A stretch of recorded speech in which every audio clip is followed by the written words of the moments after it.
Hello guys, आपका मेरे channel smart study में स्वागत है। गाइस, आज हम डायरेक्टरेट ऑफ एजुकेशन की तरफ से दी जाने वाली कार्यपत्रक नंबर 9 करेंगे, जो कि क्लास 7th की है और विषय है हिंदी। ये वर्कशीट 22 अक्टूबर 2020 की है। तो आइए शुरू करते हैं आज की वर्कशीट शुरू करने से पहले प्लीज़ मेरे चैनल को सब्सक्राइब कर दीजिए। तो ये देखते हैं आज की वर्कशीट। गद्यांश को ध्यानपूर्वक पढ़े, पूछे गए प्रश्नों के उत्तर दें। खेलते खेलते जब ये जरा दूर निकल जाती है तो देवदार चीड़, सरो, चिनार, सफेदा, केल के जंगलों में पहुंचकर शायद इन्हें बीती बातें याद करने का मौका मिल जाता होगा।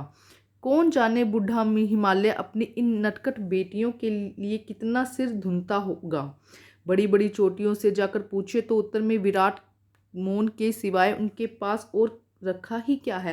तो बेटा यहाँ पे हमने देखा था पिछली वर्कशीट में कि हिमालय से निकलने वाली नदियों के बारे में यहाँ पे बात हो रही थी कि हिमालय से किस तरह नदियाँ निकलती है और वो कैसे शांत होती है।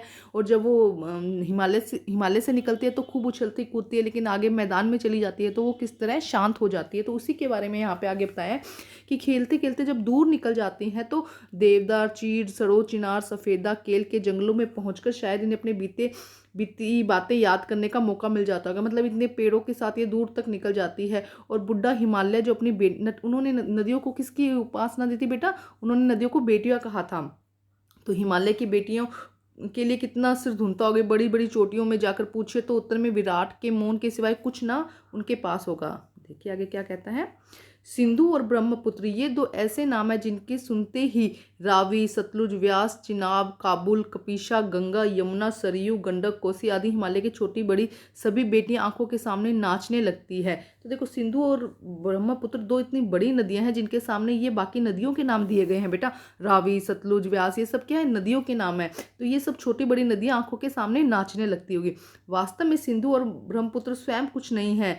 दयालु हिंदू के पिघले हुए दिल को एक एक बूंद न जाने कब से इकट्ठा होकर इन दो महानदों के रूप में समुद्र की ओर प्रवाहित होती रही हैं। देखो क्या कह रहे हैं। दयालु हिमालय के पिघले हुए दिल, वास्तव में सिंधु और ब्रह्मपुत्र कुछ नहीं है। ये क्या है? दयालु हिमालय के पिघले हुए दिल, कोई एक एक बूंद न जाने। जब हिमालय पिघल गया तो उसी में वही जो पानी बना है वही किसका रूप ले लिया? सिंधु और ब्रह्मपुत्र नदियों का। ठीक है। पिघले हुए दिल की एक एक बूंद न जाने कब से इकट्ठा होकर इन दो महानदों के रूप में समुद्र की ओर प्रवाहित हुई हैं।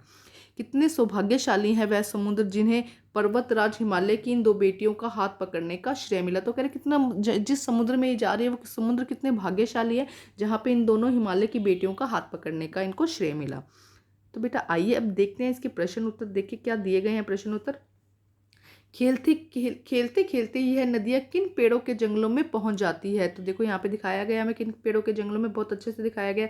देवधर, चीड़, सरो, चिनार, सफेदा, केल के जंगलों में पहुंच जाती है। अभी हम करेंगे, पहले समझ लेते हैं बेटा। देखो, सिंधु और ब्रह्मपुत्र के अलावा किन किन नदियों के नाम बताए गए। देखो बहुत सारी नदियों के नाम बताए गए बेटा। रावी, सतलुज, व्यास, चिनाब, काबुल, कपीशा, गंगा, यमुना, सरयू, गंडक, कोसी, इन सब नदियों के नाम यहाँ पर बताए गए हैं। सिंधु और ब्रह्मपुत्र की क्या विशेषता है? देखो, सिंधु और ब्रह्मपुत्र की बेटा क्या विशेषता थी कि इसके सामने सभी छोटी बड़ी नदियां क्या होती है? नाचने लग जाती थी। तो आइए बेटा सभी प्रश्न उत्तर इसके करते हैं। तो देखते हैं बेटा प्रश्न उत्तर।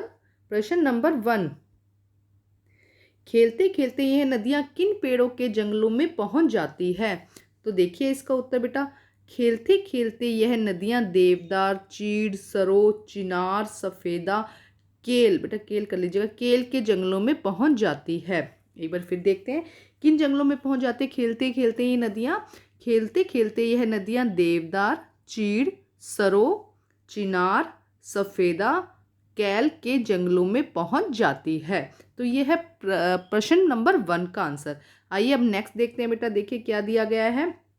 प्रश्न नंबर 2, सिंधु और ब्रह्मपुत्र के अलावा और किन किन नदियों के नाम बताए गए हैं। तो बेटा अभी हमने देखे थे कि सिंधु और ब्रह्मपुत्र के अलावा बहुत सारी नदियों के नाम इस वर्कशीट में बताए गए हैं, इस चैप्टर में बताए गए हैं। तो बच्चे मैं आपको एक बार फिर कह देती हूँ, जब भी आप अपनी बुक ये वर्कशीट करते हैं तो अपनी एनसीईआरटी ज़रूर साथ में लेके बैठिएगा। इससे आपकी नॉलेज और भी बढ़ेगी और आपको बहुत आसानी से समझ में आ जाएगा।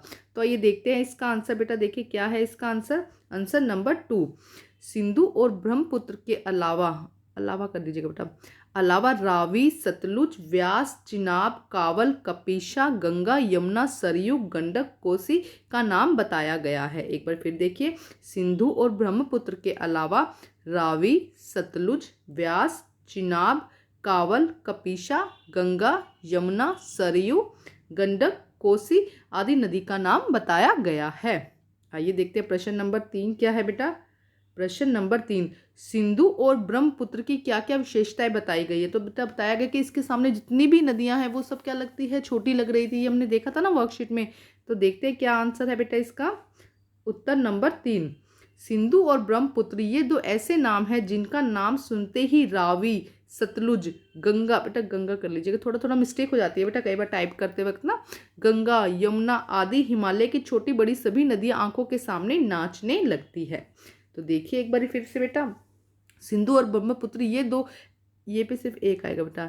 ये दो ऐसे नाम हैं जिनका नाम सुनते ही रावी, सतलुज, गंगा, यमुना आदि हिमालय की छोटी बड़ी सभी नदियां आंखों के सामने नाचने लगती है। आइए अब हम करते हैं प्रश्न नंबर 4।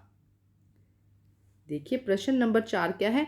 नदियों से होने वाले लाभों के बारे में सोचकर इस विषय पर एक निबंध लिखिए। तो बेटा आपको क्या करना है, नदियों से देखो क्या क्या लाभ है, नदियों के द्वारा क्या हो रहा है, जल जितने भी जलीय जीव हैं वो जी पा रहे हैं, हम सामान एक जगह से दूसरी जगह नदियों के द्वारा लेके जा सकते हैं। इसके अलावा नदियाँ हमारे जीवन में बहुत महत्वपूर्ण लगती है। हमें सिर्फ पानी ही नहीं, हमें जो हमारे जीवन की बहुत सारी ज़रूरतें हैं वो हमें नदियों के द्वारा मिलती है, इसलिए नदियों को साफ और स्वच्छ रखना है। तो बेटा निबंध के तौर पर मैं आपको बहुत छोटा सा 2-4 लाइन लिखवा रही हूँ, लेकिन आप प्रॉपर निबंध कम से कम 1 पेज का अपनी कॉपी में लिखिएगा। ठीक है, तो देखिए क्या है बेटा। नदियां हमारे लिए नहीं बल्कि इस संसार में रहने वाले सभी जीव जंतुओं के लिए महत्वपूर्ण हैं। नदियां सिर्फ हमारे लिए ही नहीं बल्कि इस संसार में रहने वाले सभी जीव जंतुओं के लिए महत्वपूर्ण हैं।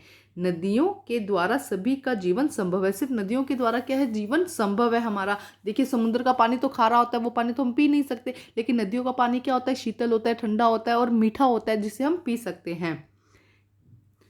नदियाँ पीने के जल के अलावा मिट्टी, भोजन जैसे मछली आदि का भी स्रोत है। सिर्फ पानी पीने का पानी नहीं मिलता है हमें, इससे क्या मिलता है, मिट्टी, भोजन जैसे मछली आदि मिलते हैं। एक बार देखिए इसको दोबारा देखते हैं।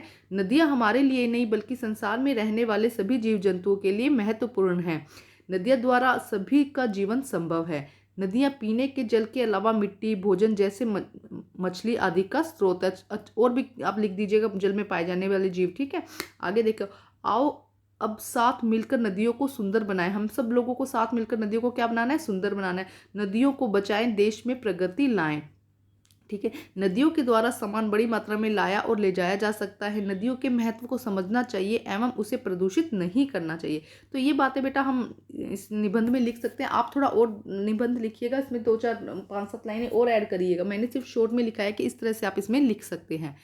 तो बेटा आज की जो वर्कशीट है वो कंप्लीट होती है। अपनी वर्कशीट कंप्लीट करके अपने टीचर से चेक कराइए। और बच्चे प्लीज़ मेरे चैनल को लाइक कीजिए, सब्सक्राइब कीजिए और शेयर कीजिए। Thank you students.